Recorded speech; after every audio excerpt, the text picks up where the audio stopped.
សកលវិទ្យាល័យ Balti អន្តរជាតិមានជំនាញទំនាក់ទំនង Digital និងប្រព័ន្ធផ្សព្វផ្សាយស្ថិតក្នុងមហាវិទ្យាល័យបច្ចេកវិទ្យា Digital និងទូរគមនាគមន៍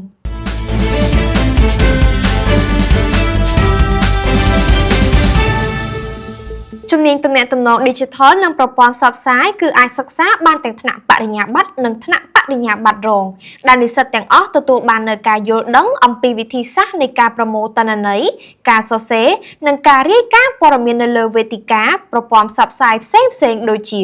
ការបោះពុម្ព ការផ្សាយ និងប្រព័ន្ធផ្សព្វផ្សាយអនឡាញផងដែរ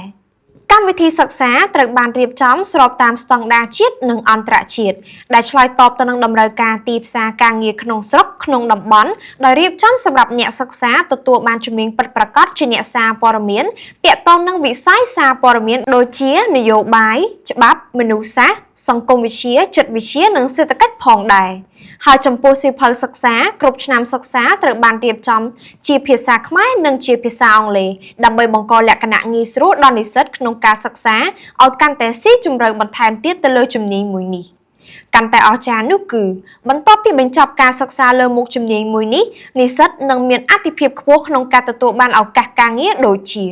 អ្នកជំនាញខាងសារព័ត៌មានអ្នកជំនាញស្រាវជ្រាវប្រមូលព័ត៌មាននិងវិភាគច្បាប់នៃសារព័ត៌មានអ្នកជំនាញសរសេរអត្ថបទបង្កើតមាតិកាប្រព័ន្ធផ្សព្វផ្សាយបែប Digital និងឱកាសការងារជាច្រើនទៀតផងដែរ សូមជម្រាបផងដែរថាសាកលវិទ្យាល័យ Balti អន្តរជាតិបន្តទទួលចូលឈ្មោះជារៀងរាល់ថ្ងៃដោយនាងខ្ញុំហុងពុតបូរមីផ្សាយចេញពី Balti IU News សូមអរគុណសូមជម្រាបលា